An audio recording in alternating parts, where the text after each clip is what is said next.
Hello everyone, good morning. मैं Pravesh Sharma, welcome back to my channel. आज का हमारा टॉपिक है प्रथम भाषा शिक्षण की विधियां व प्रविधियां।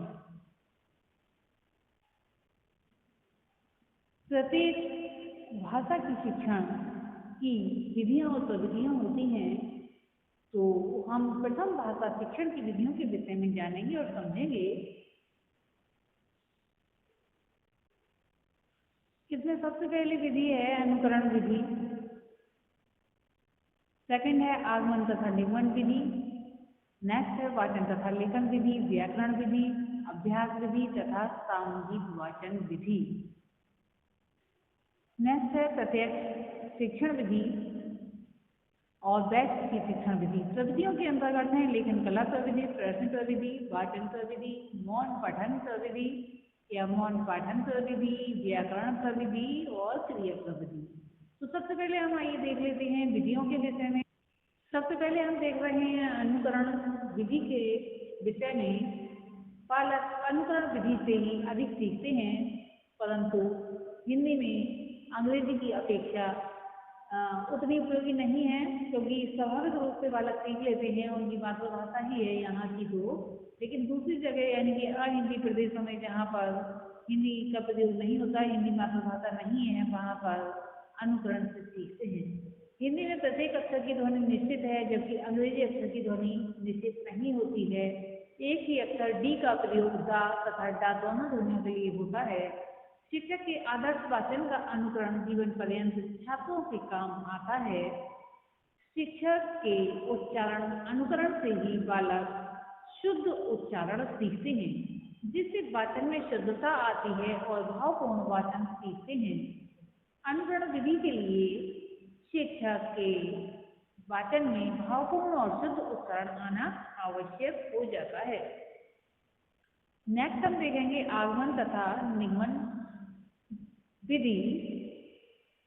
इसके अंतर्गत बालक आगमन विधि के अंतर्गत नियम और सिद्धांत पहले देखते हैं, बाद में कार्य को देखते हैं, तथा निगमन विधि में पहले उदाहरण दिए जाते हैं और बाद में नियमों से परिचय कराया जाता है। इसी के साथ नेक्स्ट देखेंगे वाचन तथा लेखन प्रविधि या फिर प्रविधि, क्योंकि विधि और प्रविधि दोनों ही के अंतर्गत ही आती हैं। वाचन के अंतर्गत बालक को बोलना सिखाया जाता है, विद्यार्थी को वाचन कला में कुशलता प्रदान करने हेतु प्रॉपर वाचन कराया जाता है। काव्य पाठ में विद्यार्थियों से आरोह व अवरोह का मुख्य रूप से ध्यान दिया जाता है। इसी के साथ लेखन विधि में लेखन कला के द्वारा विद्यार्थियों को विचार अभिव्यक्ति का अवसर दिया जाता है और उन्हें स्वयं वाक्य विन्यास करने का शिक्षण दिया जाता है। पद अथवा गद्य पढ़ाने के पश्चात विद्यार्थियों को गृह कार्य प्रदान किया जाता है। विद्यार्थी घर पर अपने आप बगैर किसी के सहयोग के अपना गृह कार्य पूरा करते हैं तथा शिक्षक उनकी दोष जो भी कमियां होती हैं निकालते हैं। निबंध रचना तथा लेख प्रतियोगिताओं द्वारा विद्यार्थियों की सर्जनात्मक शक्ति का विकास होता है। भाषा का या कहें भाषा तथा शैली के विकास के लिए लिखित तथा मौखिक दोनों प्रकार की रचनाओं का अभ्यास कराना बहुत ही आवश्यक हो जाता है। नेक्स्ट है व्याकरण विधि।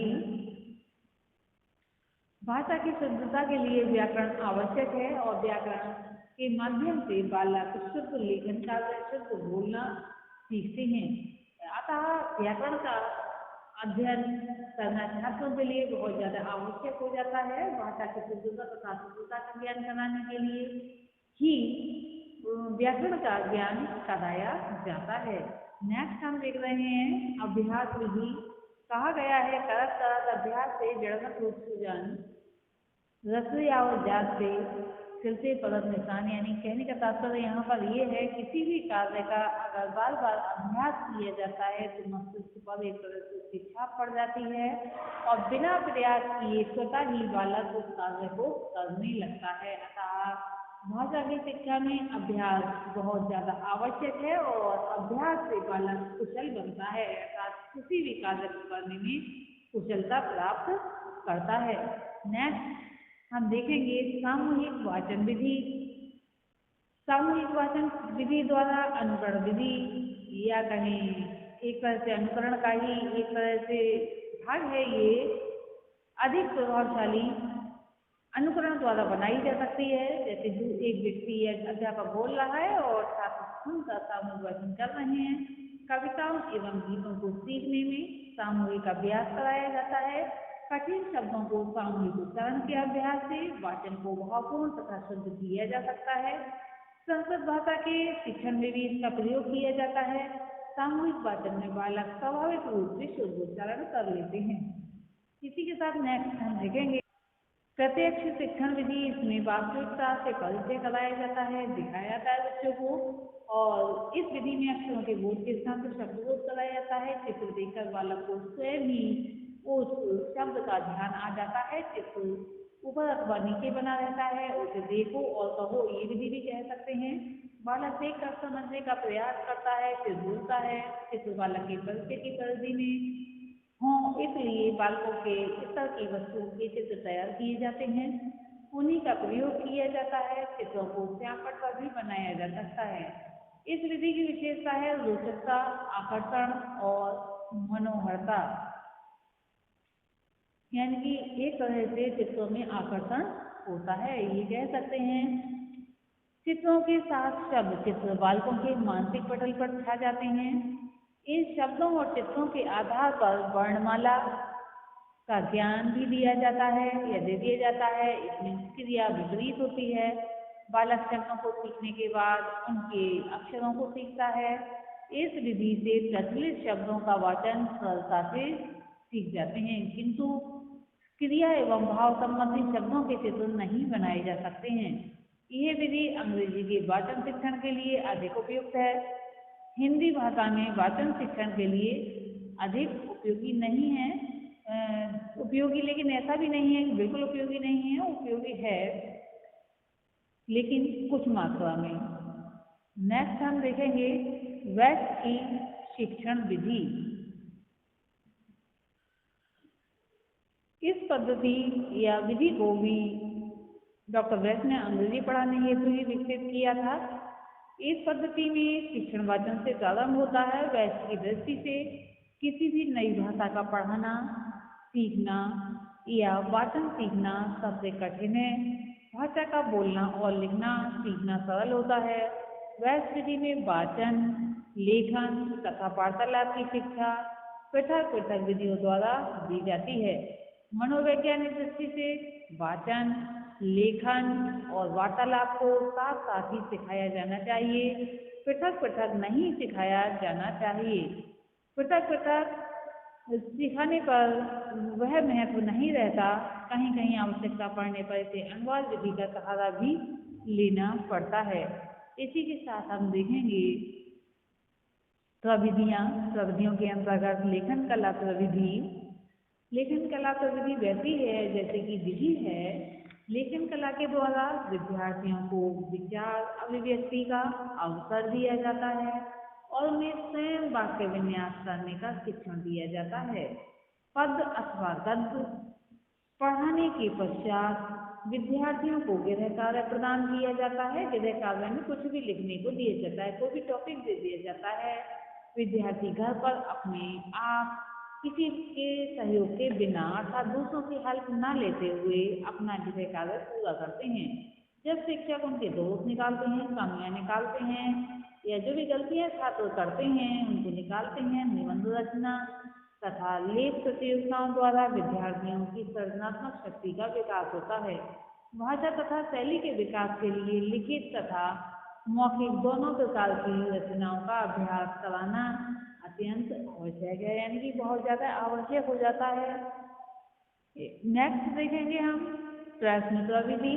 प्रश्नों के द्वारा या कहें शिक्षक विद्यार्थियों से उनकी बोध ज्ञान का पता लगाने के लिए परिस्थितियों के अनुरूप प्रश्न करता है।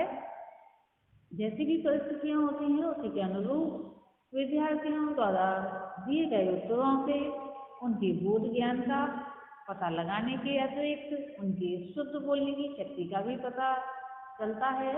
शिक्षक विद्यार्थियों के शुद्ध उत्तरों को ही स्वीकार करते हैं, जिसके कारण विद्यार्थी शुद्ध बोलना सीखते हैं। अशुद्ध के लिए उन्हें या तो नंबर नहीं मिलते हैं या फिर कुछ भी उसके विषय में बताया जाता है जिससे कि छात्र समझते हैं और शुद्ध करने का प्रयास करते हैं। इसी के साथ नेक्स्ट देखेंगे हम वाचन प्रविधि। विद्यार्थियों को वाचन कला में कुशलता प्रदान करने हेतु हस्त और वाचन कराया जाता है। काव्य पाठ में विद्यार्थियों से आग्रह व आग्रह का मुख्य रूप से ध्यान दिया जाता है। नेक्स्ट है मौन पाठन विधि। विद्यार्थियों में बोध शक्ति का विकास करने के लिए मौन पाठ का अभ्यास कराया जाता है, यानी कि शिक्षक पहले पढ़ा देते हैं और शांति पूर्वक पढ़ने के लिए कहते हैं। नेक्स्ट हम देखेंगे व्याकरण प्रविधि। बालकों के लेखन कार्य में शुद्धता तथा वाचन कार्य में शुद्धता उन्हें प्राप्त कराने के लिए भाषा की शुद्धता तथा अशुद्धता का ज्ञान कराने के लिए व्याकरण का ज्ञान प्रदान किया जाता है। नेक्स्ट है मौन पाठन प्रविधि। मौन पाठन प्रविधि के विषय में बता दिया गया। व्याकरण प्रविधि के बाद व्याकरण प्रविधि में शुद्धता का ज्ञान कराया जाता है। क्रिया प्रविधि नेक्स्ट है। क्रिया प्रविधि में कार्य करके या लेखन कार्य करके बालकों को सिखाया जाता है, वाचन कार्य करके सिखाया जाता है और आपस में छात्रों में आपस में वार्तालाप कराया जाता है।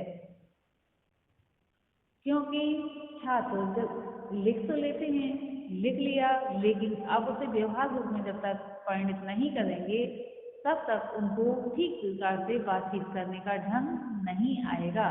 यानी कि कहना तो कुछ भी कहेंगे और कहेंगे कुछ, इसलिए एक तरह से किसी भी भाषा को सिखाते समय उसे कार्य रूप में परिणित अवश्य कराया जाना चाहिए, जिसमें हो सकते हैं वाद विवाद, नाटक, भाषण तथा प्ले प्रतियोगिता के माध्यम से भी छात्रों की रचनात्मक तथा जो है कहें रचनात्मक शक्तियों का विकास किया जाता है।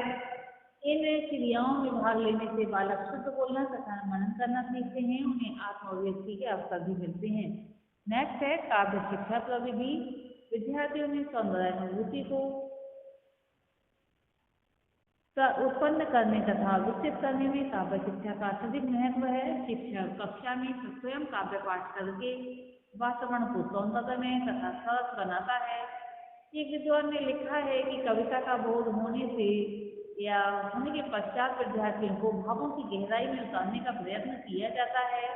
कुछ प्रश्नों की सहायता से विद्यार्थियों को ऐसी स्थिति में लाया जाता है कि वे स्वयं भावों की गहराई में पहुंचकर डुबकियां लगाने लगते हैं।